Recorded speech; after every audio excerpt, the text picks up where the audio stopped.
You got one of these? I'm sure you do. Everyone's got one in their closet. An old Commodore 64. They sold millions of these things back in when? When was it, Joshua? 82. 1982. Yeah. Joshua Brentano, our esteemed producer and longtime screensaver, is here. You were a Commodore fan when you were a little guy. 7 years old. Is this yours? No. No. This is ours broke. We played it too much. Yeah.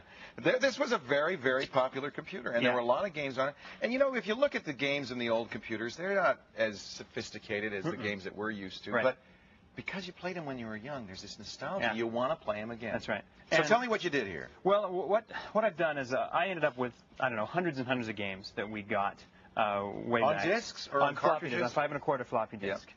And what you can do is you can take those discs and turn them into ROMs, into images. And we've talked about those before on the show. Right. That's to what play you, in your emulator. That's like what you download for an emulator. Right, exactly.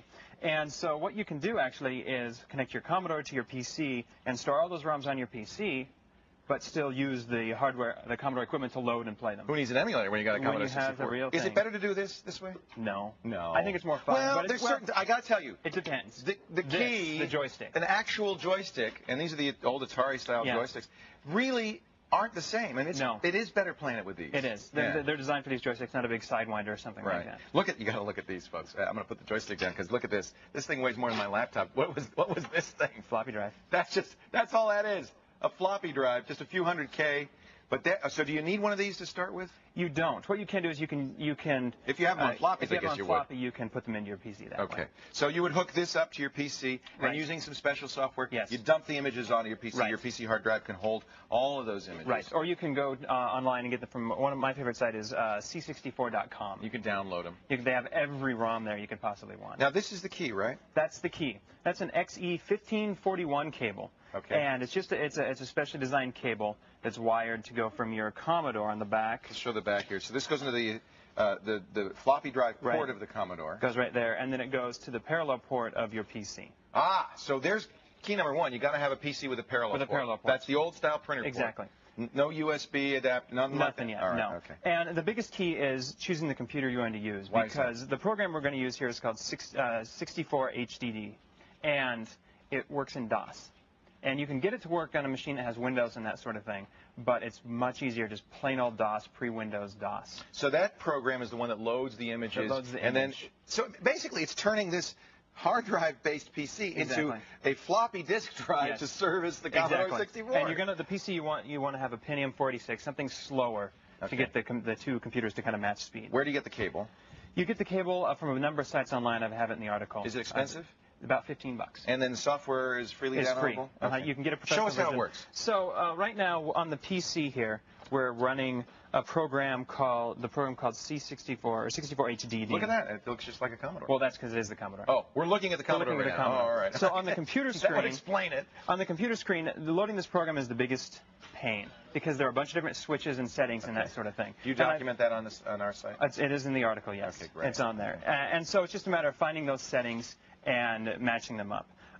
And so you start the server. So if we can switch over, Christian, to the PC screen, which will be a black and white DOS screen. Exactly. And show that. That's the program. That's the program running. And so you have the program. You define it as device number 8. Okay.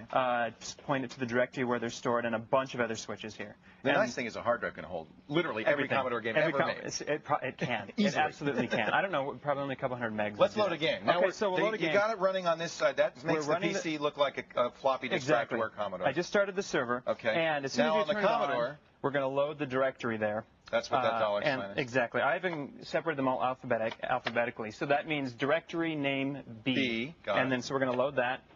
And then we have to actually load the contents of the directory. So the 8 is the drive that you selected. Exactly. Okay. And listed. So there are all the ROMs that I downloaded. And that's just the ones beginning with B. Exactly.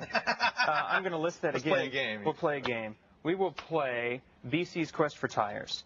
So what you have to do is load the ROM, which is BC. I remember Quest. that. BC Comics. Yeah. Yep. Quest for Tires. And it's loaded there. Anybody who had a Commodore will remember these load commands. I mean, this is obscure to me, but I presume this is standard for a Commodore. Yes. Okay.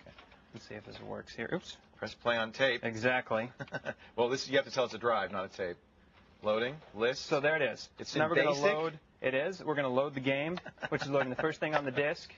Memories of the way now we're gonna run we used to compute. Now, if you listen way down here on the computer, you can hear a clicking. Yeah. Click, click, click. That's loading one block. And so it's got to load 70-some blocks. How many ever blocks the program is? But it has to do that, otherwise it'll be too fast. It'll be C64. too fast. Exactly. Do you find that now the games are playing on the C64, so they're not going to play too fast? No. So the only issue really is you got to have a computer that runs DOS well. Exactly.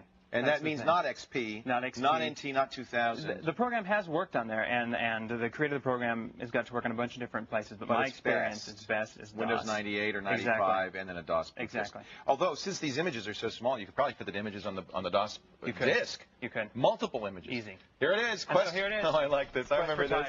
There he is. And we loaded it off of the PC.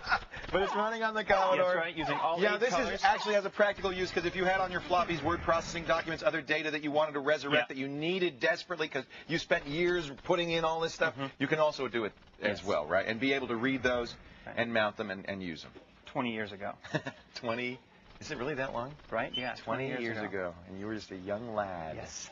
All right. Anything else we need to know? This is a great thing to be able to do. Practice. You have to get in and tweak and get it to work. Load quote $, quote, comma 8. Very important. Very important. Don't forget it, folks. For instructions on how to use your original C64 with your PC, check out Joshua's article, all the details of the screens. Why? Oh, you got smushed. Well, I died. At thescreensavers.com. Keep playing. We got to play this in our LAN party. We will. Oh, look at that. Still to come, our Unreal